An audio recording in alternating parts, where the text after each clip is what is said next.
Hello बच्चों, चलिए इस प्रश्न को देखते हैं। किसी परिपथ में 0.1 सेकंड में धारा 5.0 एम्पीयर से 0.0 एम्पीयर तक गिरती है। यदि औसत प्रेरित विद्युत वाहक बल जो है उसका मान जो है 200 वोल्ट है, तो परिपथ में स्व प्रेरकत्व का आकलन कीजिए। तो चलिए बच्चों, सर्वप्रथम हम इस प्रश्न की जो मुख्य अवधारणा है उस मुख्य अवधारणा को देखते हैं। मुख्य अवधारणा।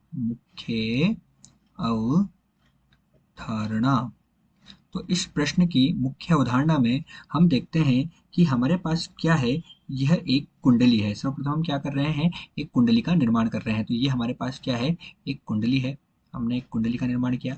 अब जब इस कुंडली में, माना कि इस कुंडली की जो लंबाई है वो मैंने क्या मान ली, एल है। और इस कुंडली में जब मैं धारा प्रवाहित कर देता हूँ, मैंने क्या किया, इस कुंडली में क्या किया, धारा प्रवाहित कर दी। तो जब मैं इस कुंडली में धारा प्रवाहित करूंगा तो इसके अंदर एक चुंबकीय क्षेत्र उत्पन्न होगा। क्या उत्पन्न होगा, चुंबकीय क्षेत्र बी जो है वो उत्पन्न हो जाएगा, जिसे हम क्या कहते हैं, स्वप्रेरण कहते हैं। अब यदि इस धारा का मान, अर्थात ये धारा आई जो है, इस धारा का मान हम क्या करते हैं, इकाई कर देते हैं। तो जब हम इस धारा के मान को इकाई कर देते हैं तो इस कुंडली से संबंधित जो चुंबकीय फ्लक्स ग्रंथियां हैं उनकी संख्या को ही हम स्वप्रेरकत्व कहते हैं। उसकी संख्या को क्या कहते हैं, स्वप्रेरकत्व कहते हैं। यही हमारे इस प्रश्न की मुख्य अवधारणा है।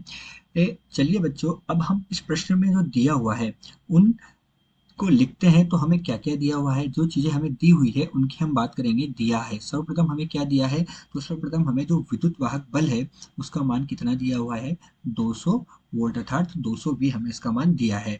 धारा का मान दिया है I1 मान लिया हमने, जिसे 5 एम्पियर, तथा जो I2 है उसका मान हमारे पास कितना है, 0.0 एम्पियर दिया गया है।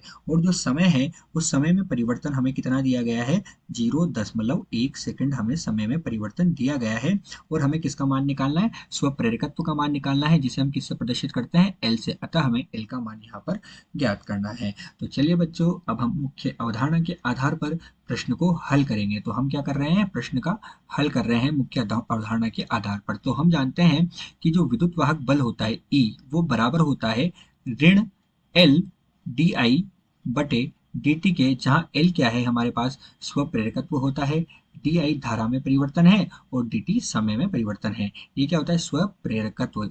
ये हमारे पास स्वप्रेरकत्व यहाँ पर होता है। तो अब सबका मान हमारे पास है, यहाँ हम मान रखेंगे। ई का मान है 200, ये है ऋण, और एल का मान हमारे पास ज्ञात करना है। और डी आई कितना होता है, I2 में से हम I1 को घटा देंगे, और dt हमें दिया हुआ है, dt हमारे पास कितना है, 0.1 सेकंड dt का मान हमें दिया हुआ है। अतः 200 बराबर ऋण L, I2 कितना है हमारे पास, 5 ऋण 0 बटे 0.1, अर्थात ये किसके बराबर हो गया, 5 गुणे L बटे 0.1 के बराबर हुआ। अर्थात एल का मान हमें क्या प्राप्त हुआ, एल का मान हमारे पास आया 200 बटे 50, अर्थात स्व प्रेरकत्व का जो मान है वो हमें प्राप्त हुआ 4 हेनरी। स्व प्रेरकत्व का मान हमें क्या प्राप्त हुआ, 4 हेनरी।